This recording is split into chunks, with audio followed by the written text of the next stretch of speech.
Good morning, folks. I was going to do some welding on my deer stand, but the wind is up from last night, still continuing into Thursday with a sprinkle of rain. And so I can't weld outside, so I decided I'd do a video on my reloading process that I use that suits me. Everybody does it a little different, has a little bit different approach to it, and this is mine. When I started into the IDPA shooting, I decided, well, I'm gonna have to reload as much as I'm shooting. So I had this Lee full turret reloader, and that served me for a while. But as I got to shooting more rounds, I needed a faster because it was time consuming. And I bought that Hornady scale, and it measures precisely the powder that you need. I really like it, but I just used the Lee right now for loading 45s and rifle caliber ammunition. The reloading process, you pick up your brass at the range. Sometimes you don't know if it's first time shot or how many times it's been shot, but I pick it up and I bring it home, and it will look like this. Well, that must got a primer out of it. There's that one. Here's one. Okay, so it'll have a bit of brass, and it'll have a primer in it, and I'll put it into the press, deprime it, and resize the casing, and then I will wash it. I'll wash it with acrylic acid, some steel media, a little bit of Dawn, and water. I'll put it into a tumbler and tumble it for about 2 to 3 hours. Then I'll take it out, rinse it off, and let it air dry. So far, I probably got, I don't know if you can see all that down there or not, but I probably got 40,000 9mm pieces of brass cleaned and ready to reload. Over the years, I decided that I would check the difference in the weight of the brass that I'm picking up and see how much differences there are, and it's a wide range. And surprisingly, even within the same manufacturer of the brass, there are different weight sizes. So I split them up in weights, and anything that was 59.0 grains or higher, I put into a box. Anything that was 58.0 to 58.9 grains, I put into a box. Anything less than 57.9, I put in another box. And I did some sampling on reloading to see the difference in the consistencies, and I didn't find a whole lot.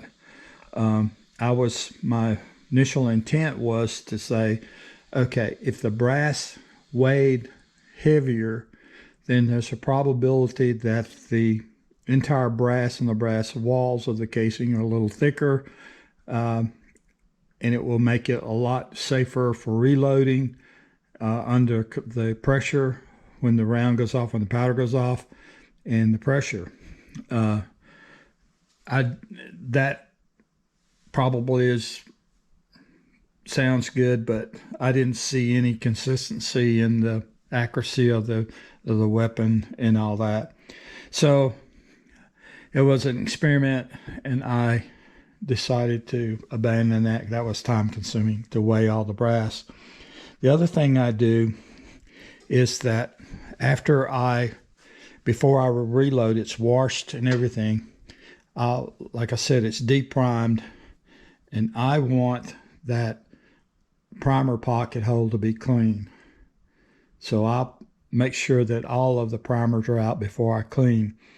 And before I start reloading, I will put it into this 9mm sizer, and I will size it to make sure that it fits. If it fits in here really easy, then it's a candidate. If it doesn't fit in here real easy, it's discarded over here. Let me see if I can find one. to show an example of what I'm talking about. Oh, that one fit. I must have had some other malfunction with that one. Let me get 2 or 3 of these just in case.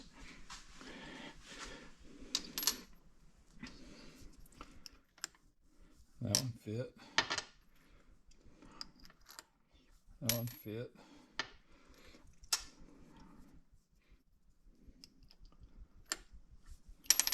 Anyway, sometimes when I get those, they're in there, they will not seat in here, so I discard them. And I discarded these for some reason, probably because after I put the loaded them, they expanded too far.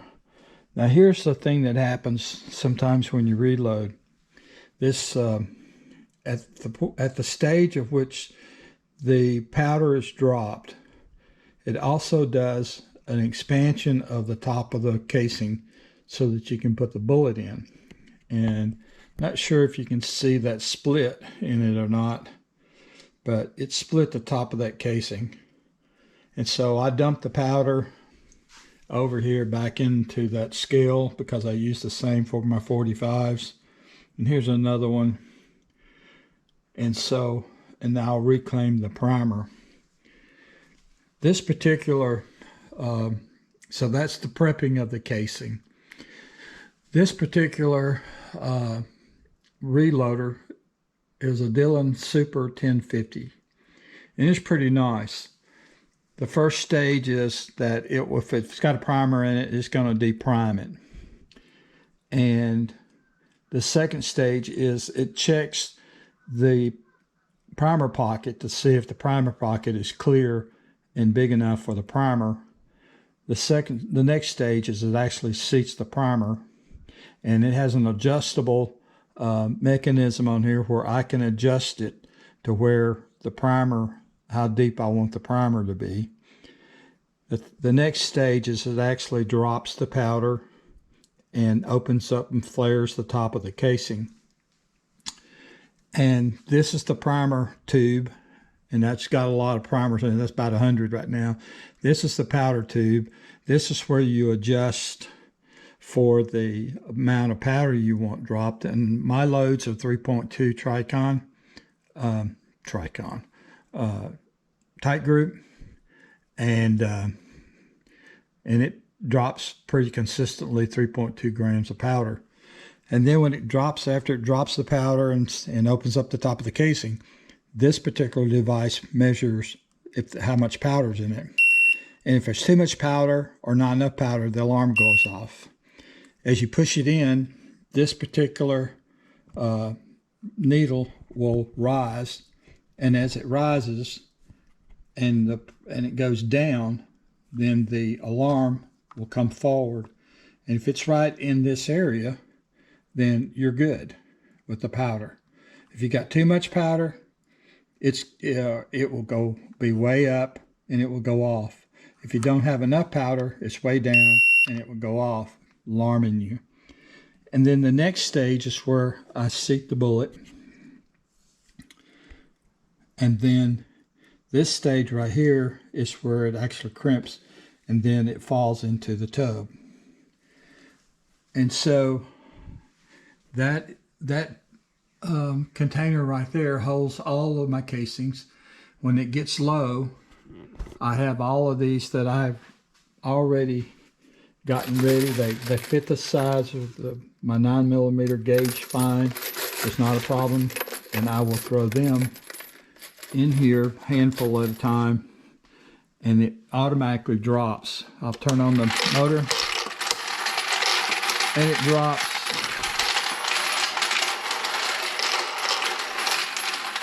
And when it gets full, it holds about 23 cases, 9mm cases, and there's a needle right here. And when it gets full, that needle, the casing will push against that needle and stop the motor from dropping. I've had them stack up in the top of this tube and just flow over on the floor. They get sideways, so I have to fix that. But anyway, it's loading up the tube, and when it stops, okay, there it is, it stopped. Okay, so now I'm going to show you how I reload. Now I'll reload.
Okay, I've just loaded probably 20, 25. And so the next step I do is I take these rounds and I will size them, put them into the sizer. And that's what I'm looking for on the sizer. I want them to fit inside there. If it fits inside there, they'll fit into the bore, my 9mm, without any restrictions, getting stuck in the chamber and all that. So that's a very important step. And I put them in there, and I will size each one of them. If they do not fit, I do not use them. I will take them and break them up. I will keep the powder, keep the bullet, reclaim the primer, and throw the casing away.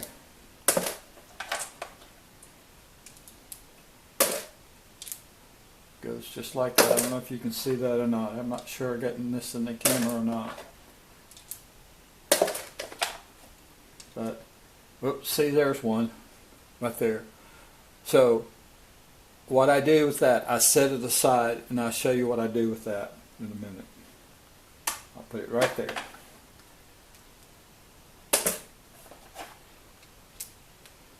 That looks good. That looks good. That's a little high, but if you just, I may check that one more time. That one's kind of suspect. So I've got two so far I'm not liking. Okay, let's try that one. That one looks good.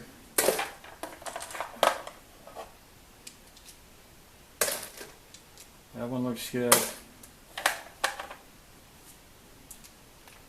Trying to keep my face out of the video. I got a face for radio and a body for Weight Watchers. Okay. That looks good. That looks good.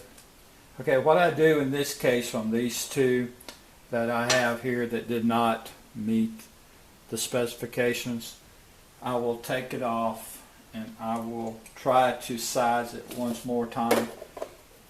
Crimp it in the crimping. I put it in the crimping stage, and then I will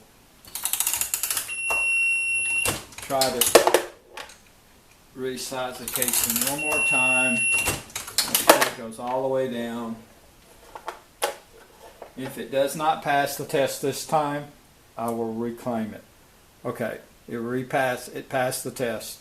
So that one did good. And that one did good. So I was able to reclaim all that. If those did not pass the test, when I did that, I would set them aside and I would break them down. And like I said, I would reclaim the powder, reclaim the bullet, and reclaim the primer. And that is my reloading process. I don't think I told you about the primer tubes. Dylan has this primer tube, and you can put 100 primers in each one of these tubes. It came with 2, I believe, and so I wanted the ability to be able to load 900 in an hour. So once I have everything set up, all the primers, tubes full of primers, powders in place, bullets in place, casings in place, I can load up to 900 in an hour. But you got to get all that set up to make that happen. So far I'm very pleased with it. I've had some little problems, and I had to take it apart and put it back together because stuff gets stuck in them. But anyway, overall I'm very pleased with this, and I can get a lot of rounds. Like if I shoot on a match, I'm shooting 200 to 250 rounds on a match. Well, I can load 250 rounds and check them out and all that in about 30 minutes. Where before that, it was taking me like 5 hours with the other one. So it's very, very good. Very costly, but it meets my requirements and my demands. So anyway, that's my reloading process.